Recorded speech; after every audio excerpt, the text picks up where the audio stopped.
Hello friend. आप सबका स्वागत है हमारे यूट्यूब चैनल क्रिकेट पे। दोस्तों, इस वीडियो में हम आरपीएससी सेकेंड ग्रेड 2018 में जो ग्रुप ए का पेपर था 28/10/2018 को जिसकी एग्ज़ाम हुई थी, उस पेपर में जो 20 क्वेश्चन साइकोलॉजी के आए थे उसको हम इस वीडियो में सोल्व करेंगे। उनको कंसेप्ट सहित समझने का प्रयास करेंगे ताकि उस कंसेप्ट पर आधारित अगर कोई दूसरा क्वेश्चन भी बने, क्योंकि आप सबको पता है कि साइकोलॉजी में भाषा को घुमा फिरा के देता है, तो हम पूरा कंसेप्ट समझेंगे ताकि उस कंसेप्ट पर आधारित अगर कोई दूसरा क्वेश्चन भी बनता है तो वो भी हमारा गलत नहीं हो। इसी उद्देश्य की पूर्ति के लिए मैंने ये वीडियो बनाया है। उम्मीद है आपको वीडियो पसंद आएगा। वीडियो को आप लास्ट तक जरूर देखिए।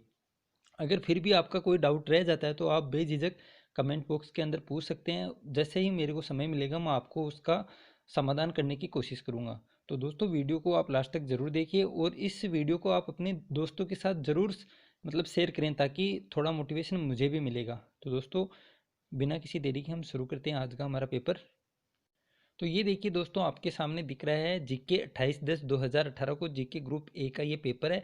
अगर आप पटवारी या एसएसटी रिट्स की एग्जाम एसएसटी विषय से दे रहे हैं, अगर आपको ये जीके वाले क्वेश्चन भी चाहिए, और दोस्तों मैं इसके आंसर बता रहा हूँ वो फाइनल आंसर की। आप सबको पता है कि आरपीएससी आंसर की 2 जारी करता है। पहले आंसर की जारी करने के बाद आपसे ऑब्जेक्शन है वो मांगे जाते हैं, फिर रिजल्ट के बाद जो फाइनल आंसर की जारी करता है उसके आंसर मैं बता रहा हूँ। अगर आपको इसके जीके वाले क्वेश्चन भी चाहिए, जो कि मेरे को लग रहा है बहुत ही शानदार क्वेश्चन है कुछ, अगर आपको चाहिए तो आप कमेंट बॉक्स के अंदर कमेंट कर सकते हैं। मैं ये पेपर भी आपको पूरा सोल्व करा दूंगा आंसर की के पूरा आंसर की से, जैसे फाइनल आंसर की आई थी उसके तहत पूरा आंसर बताऊंगा, तो आपको कोई भी डाउट है वो नहीं रहेगा। आप इजीली हैं वो इसके ऊपर आपत्ति दर्ज करा सकते हैं अगर कोई दूसरा आंसर मान्य करता है बोर्ड। तो आप पटवारी की तैयारी कर रहे हैं तो आपके लिए यूजफुल हो सकता है। आप कमेंट बॉक्स के अंदर कमेंट करके बता दें।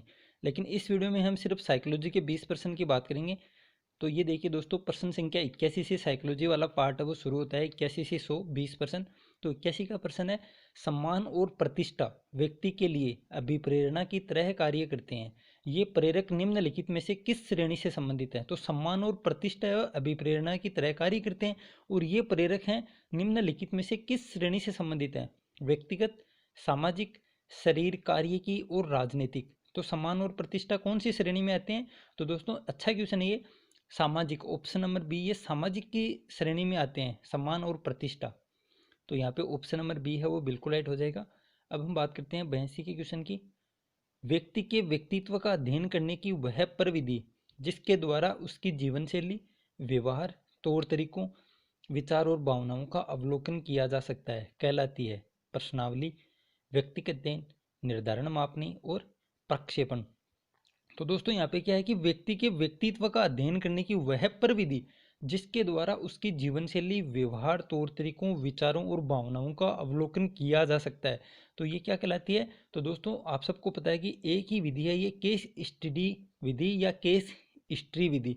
इसको हम केस स्टडी भी कहते हैं, व्यक्तिगत अध्ययन विधि। इसमें व्यक्ति के व्यक्तित्व का अध्ययन है वो किया जाता है। तो इस क्वेश्चन का आंसर भी ऑप्शन नंबर बी बिल्कुल राइट हो जाएगा। अब हम बात करते हैं अगले क्वेश्चन की। निम्नलिखित में से कौन सी मुख्य प्रक्रिया बांडुरा के सामाजिक संज्ञानात्मक सिद्धांत अवलोकन अधिगम में सम्मिलित नहीं है? दोस्तों ये बहुत ही शानदार क्वेश्चन था। वो एकदम डाउटफुल क्वेश्चन था, क्योंकि इसमें जो आंसर की के तहत कोई क्वेश्चन को आंसर है वो किसी गाइड में आपको कुछ मिलेगा और किसी गाइड में कुछ मिलेगा। लेकिन यहाँ पे मैं जो आंसर बता रहा हूँ वो आरपीसी के द्वारा जो फाइनल आंसर की जारी की गई थी उसके आंसर मैं आपको बता रहा हूँ। तो यहाँ पे क्या है ऑप्शन?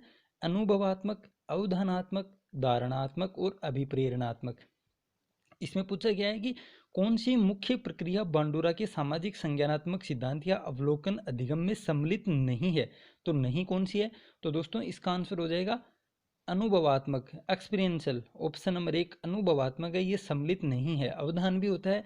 पहले बच्चा, आप सबको पता है कि 4 ही प्रयोग किए जाते हैं, उसमें बच्चा है सबसे पहले अवधान करता है। जो भी उसको उसके सामने हम काम करते हैं तो उस पर अवधान, ध्यान केंद्रित करके उसको ध्यान से देखता है, उसको धारण करता है, फिर हमारे सामने वो उसको प्रस्तुत करता है। उसके बाद हम उसको मोटिवेशनल का यहाँ पे ये है कि उसके हम पुनर्बलन देते हैं, तो अच्छा पुनर्बलन देते हैं तो उसको सीख लेता है, और अगर हम उसको बुरा पुनर्बलन देते हैं या धकालते हैं या कुछ और करते हैं तो वो उसको छोड़ देता है। अच्छा व्यवहार है तो उसको सीख जाता है, बुरा व्यवहार है तो उसको छोड़ देता है। तो यही बंडूरा का सामाजिक संज्ञानात्मक सिद्धांत था, आप सबको याद भी होगा। तो यहाँ पे कौन सा सम्मिलित नहीं है? अनुभवात्मक। ऑप्शन नंबर एक है यहाँ पे बिल्कुल राइट हो जाएगा। अब हम बात करते हैं अगले क्वेश्चन की। निम्नलिखित में से कौन सा उच्च बुद्धि का संकेत है? दोस्तों बहुत ही शानदार क्वेश्चन थे। मैंने ये क्वेश्चन देखे भी हैं पहले, तो आपको ज़रूर ये क्वेश्चन पूरा पेपर है देखना चाहिए।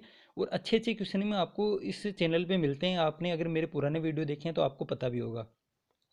निम्नलिखित में से कौन सा उच्च बुद्धि का संकेत है? एक बुद्धि लब्धि परीक्षण में 105 अंक प्राप्त करना, याद करके पता लगाना, नहीं सॉरी दोस्तों, याद करके पता बताना, या समान गलतियों को किसी कार्य के पश्चात पृष्ठ पोषण का अवसर मिलने पर दोबारा नहीं करना और उच्च श्रेणी प्राप्तांक प्राप्त करना। तो दोस्तों बहुत ही शानदार क्वेश्चन है। कौन सा उच्च बुद्धि का संकेत है? तो दोस्तों यहाँ पे हो जाएगा ऑप्शन नंबर 3 बिल्कुल राइट है कि समान गलतियों को किसी कार्य के पश्चात पृष्ठ पोषण का अवसर मिलने पर दोबारा नहीं करना। मतलब हम कोई गलती करते हैं, अगर उसको सही बता दिया जाए, उसके बाद अगर हमारे सामने वही कोई चीज़ या वही कार्य वापस आता है तो हम वो गलती नहीं करें, तो ये उच्च बुद्धि का संकेत है। ऑप्शन नंबर 3 यहाँ पे बिल्कुल राइट है। अब बात करते हैं अगले क्वेश्चन की। बालक जो विद्यालय में अच्छा कार्य नहीं करते हैं प्राय अपने अध्यापकों की आलोचना करते हैं। समायोजन की यह यांत्रिकी कहलाती है। क्षतिपूर्ति, शोधन, औचित्य स्थापन और प्रक्षेपण। तो दोस्तों क्या कह रहा है क्वेश्चन कि बालक जो अपने विद्यालय में अच्छा कार्य नहीं करते हैं प्राय अपने अध्यापकों की आलोचना करते हैं। समायोजन की यह यांत्रिकी कहलाती है। तो दोस्तों आप सबको पता है कि गलती तो हमारे में और हम निकालते दूसरों में है।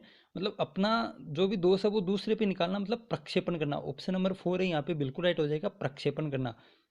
ऑप्शन नंबर 4 कि गलती तो है, विद्यालय में अच्छा प्रदर्शन नहीं कर रहा, बालक खुद तो अच्छा प्रदर्शन नहीं कर रहा और गलती किस पे, अध्यापकों की निकाल रहा है। तो यहाँ पे ये अपने व्यवहार का जो गलत है वो मतलब दूसरों पे थोप रहा है, मतलब प्रक्षेपण कर रहा है। ऑप्शन नंबर 4 है यहाँ पे बिल्कुल राइट हो जाएगा। अब है एच शेल्डन ने सभी मनुष्य के शारीरिक आयामों को गोलकाय, मध्यकाय और लंबकाय श्रेणियों में विभक्त किया है। व्यक्तित्व का यह सिद्धांत कहलाता है प्रारूप सिद्धांत या प्रकार सिद्धांत, शील गुण सिद्धांत, मनोविश्लेषण सिद्धांत और घटना क्रिया विज्ञान सिद्धांत। तो दोस्तों शेल्डन ने जो वर्गीकरण किया था व्यक्तित्व का, गोलकाय, मध्यकाय और लंबकाय 3 श्रेणियों में विभाजित किया था शेल्डन ने। और आप सबको पता है कि क्रेचमैन ने 4 प्रकार बताए थे और 3 तो ये आपके सामने दिख रहे हैं ये, और इसके अलावा चौथा प्रकार बताया था मिश्रित काय। तो यहाँ पे शेल्डन ने जो मनुष्यों का वर्गीकरण किया वो किसके आधार पर किया है? तो दोस्तों ये भी अच्छा क्वेश्चन है। यहाँ पे है ऑप्शन नंबर 1 प्रकार सिद्धांत। ऑप्शन नंबर 1 यहाँ पे बिल्कुल राइट हो जाएगा, प्रारूप सिद्धांत या प्रकार सिद्धांत, type theory. Option number first. अब बात करते हैं अगले क्वेश्चन की। निम्नलिखित में से कौन सा कथन बालक और प्रौढ़ के संवेगों के बारे में सही नहीं है? दोस्तों सबसे पहले तो आपको अंडरलाइन करना है। मैं हर पेपर में आपको बता रहा हूँ क्योंकि ऐसी गलतियां बहुत बार होती हैं। बहुत से विद्यार्थी कहते हैं कि सर ये तो मेरे को आ रहा था लेकिन एग्जाम में क्या हुआ पता नहीं चला, और ये क्वेश्चन मैंने गलत कर दिया, मतलब यहाँ पे मेरे को नहीं दिखा या है वो नहीं दिखा, क्योंकि एग्जाम का प्रेशर वो अलग होता है। यहाँ पे हम सही कर जाते हैं, लेकिन एग्जाम में जो 2-2.5 घंटे 3 घंटे का पेपर होता है उसमें मेंटली प्रेशर बहुत ज़्यादा होता है। इसलिए बहुत से विद्यार्थी हैं वो इसी प्रकार एक आध नंबर से रह जाते हैं, क्योंकि या तो वो गलत कर देते हैं, नेगेटिव मार्किंग में फंस जाते हैं। लेकिन रीट में ये अच्छी बात है कि नेगेटिव मार्किंग नहीं है, तो आपके लिए ये बेनिफिट होगा कि जो क्वेश्चन गलत होगा उसके नंबर तो नहीं कटेंगे। अब बात करते हैं हमारे क्वेश्चन की कि कौन सा कथन है वो बालक और प्रौढ़ के संवेगों के बारे में सही नहीं है। बालक प्रौढ़ से अधिक स्वैच्छिक रूप से संवेगों को प्रदर्शित करता है, कि बालक है वो प्रौढ़ से अधिक स्वैच्छिक रूप से संवेगों को प्रदर्शित करता है। बालक के संवेग प्रौढ़ों की तुलना में कम होते हैं। बालक के संवेग वो प्रौढ़ों की तुलना में कम होते हैं। बालक प्रौढ़ की तुलना में क्षीण उद्दीपन के प्रति भी संवेगात्मक व्यवहार करता है। प्रौढ़ के संवेग बालक की तुलना में तुरंत परिवर्तित होते हैं। प्रौढ़ के संवेग बालक की तुलना में तुरंत परिवर्तित होते हैं। तो दोस्तों इसमें कौन सा कथन सही नहीं है, ये बात इसमें पूछी है।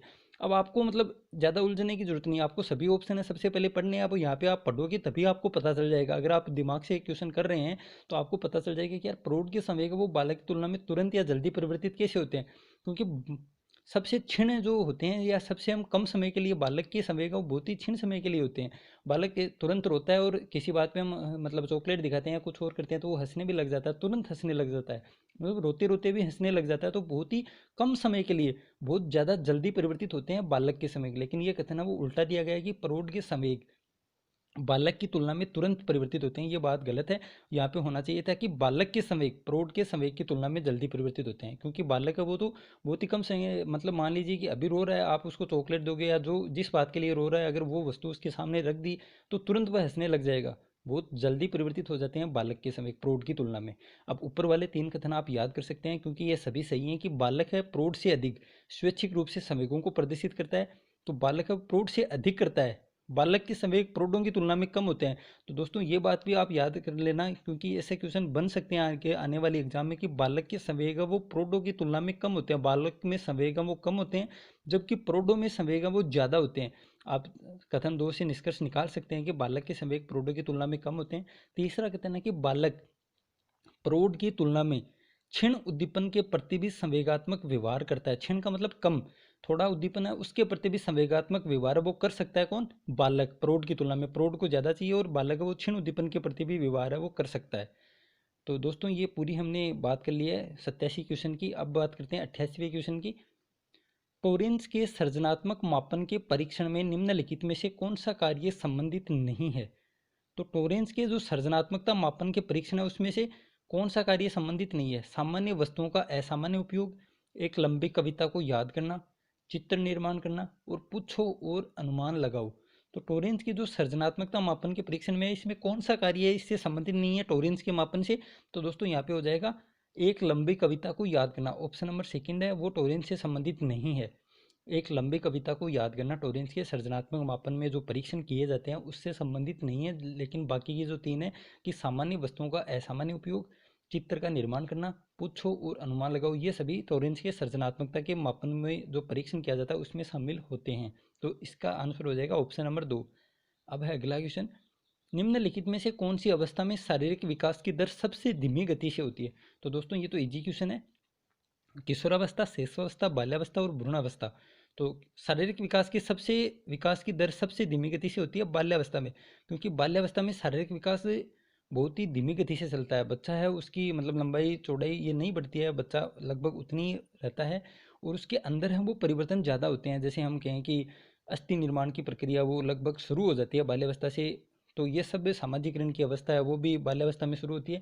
तो ये सब चीज़ें उसमें होती हैं, लेकिन शारीरिक विकास की दर है वो सबसे कम होती है, क्योंकि उसमें लंबाई वजन है वो नहीं बढ़ता है, लगभग उतने ही बना रहता है। 3-4 सालों में स्थिरता की अवस्था होती है बाल्यावस्था की अवस्था। अब हम बात करते हैं अगले क्वेश्चन की। केटल की संस्कृति मुक्त परीक्षण बुद्धि का एक प्रकार का परीक्षण है। व्यक्तिगत शाब्दिक परीक्षण, सामूहिक शाब्दिक परीक्षण, अशाब्दिक परीक्षण और शाब्दिक और अशाब्दिक दोनों परीक्षण। तो केटल का संस्कृति मुक्त परीक्षण बुद्धि का एक प्रकार का परीक्षण है। तो केटल वाला बूझ रहा है इसमें। तो केटल का कौन सा है दोस्तों?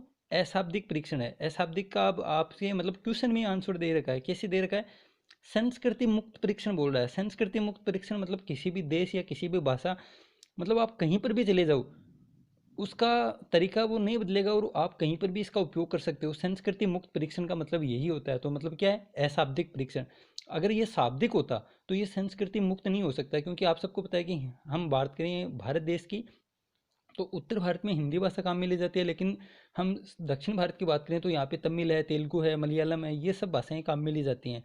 तो यहाँ पे अगर आप शाब्दिक बुद्धि परीक्षण होता तो उत्तर भारत में हिंदी भाषा का अगर कोई परीक्षण होता तो आप उत्तर भारत में तो कर सकते थे, लेकिन दक्षिण भारत में नहीं कर सकते। लेकिन केटल का जो संस्कृति मुक्त परीक्षण है वो आकृतियों के आधार पर है। तो आकृति आप चाहे भारत में बनाओ, उत्तर भारत में बनाओ, दक्षिण भारत में बनाओ, अमेरिका में बनाओ, कहीं पर भी बनाओ, जो वर्ग है वो मतलब है, बात करें वृत्त है तो वो वृत्त की आकृति गोल ही रहेगी, चाहे आप कहीं पर भी बना लो। तो ये संस्कृति मुक्त परीक्षण है, किसी भी संस्कृति का कोई प्रभाव इसमें नहीं पड़ता है। ये अशाब्दिक परीक्षण है। ऑप्शन नंबर 3 यहाँ पे बिल्कुल राइट हो जाएगा। अब हम बात करें अगले क्वेश्चन की। धीमी गति से सीखने वाले बालकों के लिए निम्नलिखित में से कौन सा प्रावधान सर्वाधिक उपयुक्त है? संवर्धन, त्वरण या गतिवर्धन, प्रतियोगिताएं और उपचारात्मक शिक्षण। तो यहाँ पे बात क्या करी है? धीमी गति से सीखने वाले बालकों के लिए निम्नलिखित में से कौन सा प्रावधान सर्वाधिक उपयुक्त है? तो दोस्तों यहाँ पे हो जाएगा उपचारात्मक शिक्षण है वो सबसे उपयुक्त है। ऑप्शन नंबर 4 यहाँ पे बिल्कुल राइट है, उपचारात्मक शिक्षण। तो दोस्तों बहुत ही शानदार क्वेश्चन है। अगर पूरी वीडियो आप देखोगे तो आपको साइकोलॉजी में मेरे अनुसार शायद कोई तकलीफ वो नहीं होगी। पेपर में आप आराम से 25-26 क्वेश्चन करके निकल जाओगे। अब अगला क्वेश्चन देखते हैं हम। निम्नलिखित में से कौन सा कथन एक बालक का एक व्यक्ति के रूप में विकास के बारे में सही है? क्या पूछ रहा है इसमें कि कौन सा कथन एक बालक का एक व्यक्ति के रूप में विकास के बारे में सही है? विकास आनुवांशिकी का परिणाम है, विकास एक यादृच्छिक प्रारूप द्वारा होता है, विकास एक संचयी प्रक्रिया है और विकास के विभिन्न पक्ष पृथक हैं। तो दोस्तों ये भी बहुत ही अच्छा क्वेश्चन है। यहाँ पे क्या हो जाएगा? विकास आनुवांशिकी का परिणाम है।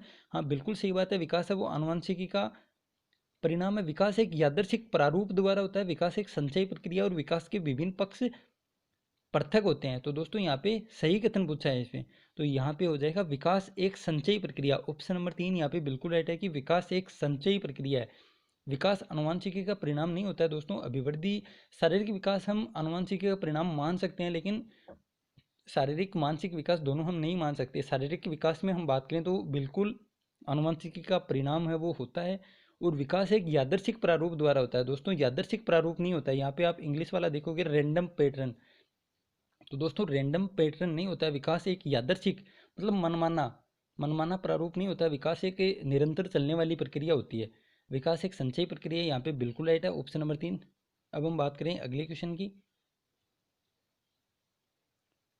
एक अध्यापक के लिए शिक्षा मनोविज्ञान का शैक्षिक निहितार्थ है बालकों या विद्यार्थियों को समझना, विज्ञान के नियमों का कक्षा में अनुप्रयोग करना, विद्यालय की समस्याओं का प्रभावी तरीके से समाधान करना, और विश्व के बारे में स्वयं की गलत संपत्तियों को सुधारना। तो एक अध्यापक के लिए शिक्षा मनोविज्ञान का शैक्षिक निहितार्थ है, तो कौन सा निहितार्थ है? तो दोस्तों यहाँ पे है बालक या विद्यार्थियों को समझना। ऑप्शन नंबर फर्स्ट है वो बिल्कुल राइट हो जाएगा। बालकों और विद्यार्थियों को समझना वो शिक्षा मनोविज्ञान का शैक्षिक निहितार्थ है। अब हम बात करते हैं अगले क्वेश्चन की।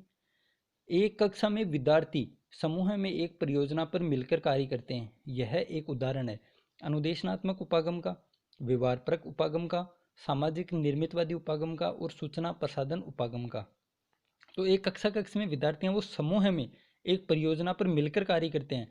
तो दोस्तों ये तो अच्छा क्वेश्चन है और इजी भी है। सामाजिक निर्मितवादी उपागम का ये उदाहरण है। ऑप्शन नंबर 3 यहाँ पे बिल्कुल राइट हो जाएगा, सामाजिक निर्मितवादी उपागम। अब हम बात करते हैं अगले क्वेश्चन की। रोहन बाहुबली की नवीनतम चित्रकथा की पुस्तक पढ़ रहा है क्योंकि यह देखने के लिए इंतजार नहीं कर सकता कि बाहुबली और उसके परिवार के साथ क्या घटित हुआ। यह सर्वोत्तम उदाहरण है केवल आंतरिक अभिप्रेरणा का, केवल बाह्य अभिप्रेरणा का, आंतरिक और बाह्य दोनों प्रकार के अभिप्रेरणा का, और न तो आंतरिक और न ही बाह्य अभिप्रेरणा का। तो दोस्तों ये भी अच्छा क्वेश्चन है कि रोहन बाहुबली की नवीनतम चित्रकथा की पुस्तक पढ़ रहा है क्योंकि वह यह देखने के लिए इंतजार नहीं कर सकता कि बाहुबली और उसके परिवार के लिए के साथ है वो क्या घटना है वो घटित हुई। तो ये सर्वोत्तम उदाहरण है दोस्तों किस बात का? केवल आंतरिक अभिप्रेरणा का, क्योंकि वो स्वयं कर रहा है, उसको मतलब कोई बाह्य कारक को वो प्रभावित नहीं कर रहा है, वो स्वयं पढ़ रहा है, अपनी मर्जी से पढ़ रहा है। तो यहाँ पे ये हो जाएगा ऑप्शन नंबर फर्स्ट, केवल आंतरिक अभिप्रेरणा का ये उदाहरण है। फिर अगला क्वेश्चन, बुद्धि के त्रितंत्रीय ट्राइआर्किक सिद्धांत के अनुसार बुद्धि विश्लेषण, सृजनशील और व्यवहारिक रूप के अंतर्गत आती है। बुद्धि के इस सिद्धांत का विकास किया है हार्वर्ड गार्डनर, रॉबर्ट जे स्टर्नबर्ग, E.L. थॉर्नडाइक और L.L. थर्स्टन। तो दोस्तों बुद्धि के त्रितंत्रीय सिद्धांत के अनुसार बुद्धि विश्लेषण, सृजनशील और व्यवहारिक रूप के अंतर्गत आती है। यह सिद्धांत किसने दिया है? तो ये हो जाएगा ऑप्शन नंबर सेकंड, रॉबर्ट जे स्टर्नबर्ग। ऑप्शन नंबर सेकंड यहाँ पे बिल्कुल राइट है। हम बात करते हैं 97वें क्वेश्चन की। निम्नलिखित में से कौन सा कथन शिक्षा मनोविज्ञान की प्रकृति से संबंधित नहीं है? यह एक व्यवहारपरक विज्ञान है, यह एक सामाजिक विज्ञान है, यह एक धनात्मक विज्ञान है, और यह एक मानकीय विज्ञान है। तो शिक्षा मनोविज्ञान की प्रकृति से संबंधित कौन सा नहीं है दोस्तों? Normative science. ऑप्शन नंबर 4 यहाँ पे बिल्कुल राइट है। अगर ऐसा क्वेश्चन आगे भी कोई बना है या पीछे भी अगर आप एग्जाम में क्वेश्चन देखोगे तो लगभग में नॉर्मेटिव ही ऑप्शन है वो गलत मिलेगा। यही एक वर्ड है वो लिखा होता है नॉर्मेटिव साइंस। तो शिक्षा मनोविज्ञान नॉर्मेटिव नहीं होता है। ऑप्शन नंबर 4 यहाँ पे बिल्कुल राइट हो जाएगा। अब हम बात करते हैं 98वें क्वेश्चन की। तो दोस्तों कॉलम 1 मनोविज्ञान के स्कूल और कॉलम 2 मनोवैज्ञानिकों के नाम को सम्मिलित करना है। मनोविश्लेषण, व्यवहारवाद, गेस्टाल्ट और निर्मितवाद। कॉलम सेकंड में C.L. Hello, live Vygotsky, Sigmund Freud और मैक्स वर्दिमर। तो दोस्तों अच्छा क्वेश्चन है और इजी भी है। ऐसे क्वेश्चन बहुत इजी होते हैं, आपको एक या दो के बारे में कन्फर्म पता होता है तो आप पूरे आंसर है वो एकदम से सही कर दोगे। तो दोस्तों इसमें हम कॉलम मिलाते हैं। तो आप सबको पता है कि सबसे हम इजी करते हैं। सबसे पहले गेस्टाल्ट या समग्रता सिद्धांत किसने दिया था? तो वर्दिमर ने दिया था। 3 को हम डी से मिला देंगे। फिर है निर्मितवाद, तो निर्मितवाद थ्योरी है वो वाइगोत्स्की ने दी थी, इसको हम बी से मिला देंगे। फिर व्यवहारवाद और मनोविश्लेषण। अब मनोविश्लेषण का भी सबको पता है कि मनोविश्लेषणवाद सिद्धांत किसने दिया था? सिगमंड फ्राइड ने दिया था। और 2 प्रकार की मूल प्रवृत्ति के आधार पर ही, मतलब मूल प्रवृत्ति बताई थी जिसके आधार पर व्यवहार है वो चेंज होता है, सिगमंड फ्राइड ने। अब बात करते हैं व्यवहारवाद का सिद्धांत, तो यहाँ पे हो जाएगा CLL। तो अब इसमें मिलाते हैं हम, कौन सा ऑप्शन है वो राइट हो जाएगा। मनोविश्लेषण पहले में C है, तो यहाँ पे 2 ऑप्शन तो अपने आप गलत हो गए, एक में C आएगा। फिर व्यवहारवाद है CLL, 2 में ये, तो ऑप्शन नंबर 3 यहाँ पे बिल्कुल राइट हो जाएगा। अब हम बात करते हैं अगले क्वेश्चन की। विगत अधिगम द्वारा वर्तमान अधिगम का धनात्मक सरलीकरण सुसाध्य। उदाहरण के तौर पर योग द्वारा गुणा में सहायता करना। इस प्रकार का अधिगम स्थानांतरण कहलाता है। अनुबंधात्मक स्थानांतरण, अनुक्रमिक स्थानांतरण, द्विपार्श्विक स्थानांतरण और ऊर्ध्वाधर स्थानांतरण। तो दोस्तों यहाँ पे क्या है कि विगत अधिगम द्वारा वर्तमान अधिगम का धनात्मक सरलीकरण, उदाहरण के तौर पर योग द्वारा गुणा में सहायता करना, इस प्रकार का अधिगम अंतरण क्या कहलाता है? तो दोस्तों ये है sequential transfer. Option number second यहाँ पे बिल्कुल राइट है, अनुक्रमिक स्थानांतरण। अब दोस्तों यहाँ पे कंफ्यूजन क्या है, ऊर्ध्वाधर स्थानांतरण भी हो सकता है, लेकिन जो आरपीएससी ने सही माना है वो है अनुक्रमिक स्थानांतरण, मतलब योग के बाद गुणा, गुणा में सहायता करना योग। तो ऑप्शन नंबर सेकंड यहाँ पे बिल्कुल राइट है, अनुक्रमिक स्थानांतरण। अब हम बात करते हैं आज के लास्ट क्वेश्चन की। बालकों के आत्म प्रत्यय विकास के लिए निम्नलिखित में से कौन सा तरीका उपयुक्त नहीं है? समस्याओं से बचने के लिए सलाह देना, बालकों को निर्णय लेने की स्वतंत्रता देना, व्यवहार के लिए स्पष्ट संदर्शिक पथ स्थापित करना और बिना शर्त के स्वीकार्यता और प्रेम को संप्रेषित करना। तो दोस्तों ये भी अच्छा क्वेश्चन है। बालकों के आत्म प्रत्यय विकास के लिए निम्नलिखित में से कौन सा तरीका उपयुक्त नहीं है? उपयुक्त नहीं है ये बात इसमें पूछी है, आत्म प्रत्यय विकास के लिए। तो समस्याओं से बचने की सलाह देना दोस्तों ऑप्शन नंबर एक है, ये बिल्कुल गलत है यहाँ पे कि समस्याओं से बचने के लिए सलाह देना, ये बात एकदम से गलत है। आत्म प्रत्यय के लिए दोस्तों प्रत्यय का अर्थ होता है विचार, विचार प्रत्यय है, विचार होता है, प्रत्यय का अर्थ विचार। तो आत्म विचार विकास के लिए निम्नलिखित में से कौन सा तरीका उपयुक्त नहीं है? ऑप्शन नंबर एक, समस्याओं से बचने के लिए सलाह देना। अगर समस्याओं से हम बच जाएंगे तो फिर कोई विचार है वो नहीं आएगा, क्योंकि जब हमारे सामने कोई समस्या आती है तब भी मन में अलग अलग विचार आते हैं कि समस्या को दूर हम कैसे कर सकते हैं। तो यहाँ पे ऑप्शन नंबर फर्स्ट है वो बिल्कुल राइट हो जाएगा। तो दोस्तों ये थे 20 क्वेश्चन साइकोलॉजी के, बहुत ही शानदार क्वेश्चन थे। मैंने ये पेपर देखा था तभी मैंने सोचा कि ये पेपर हम पहले करते हैं। अब हम कल ये आरपीएससी सेकंड ग्रेड 2018 का एक ग्रुप बी का पेपर लेकर आएंगे, उसमें भी 20 क्वेश्चन जो साइकोलॉजी के हैं वो हम कल सॉल्व करेंगे। तो दोस्तों उम्मीद करता हूँ ये वीडियो आपको पसंद आया होगा। वीडियो को आप लाइक जरूर करें दोस्तों, क्योंकि एक वीडियो को बनाने में लगभग पहले पेपर डाउनलोड करना पड़ता है, फिर उसकी आंसर की डाउनलोड करनी पड़ती है, ताकि आपको एक भी क्वेश्चन है उसमें मतलब कोई मेरे अनुसार, अगर मेरे कारण अगर आपका एक भी क्वेश्चन गलत होता है तो ये बहुत बड़ी मतलब बहुत बड़ी गलत बात है मेरे अनुसार। तो मैं पूरी फाइनल आंसर की देखता हूँ, उसके बाद आपको मतलब ये वीडियो बनाकर आपको देता हूँ।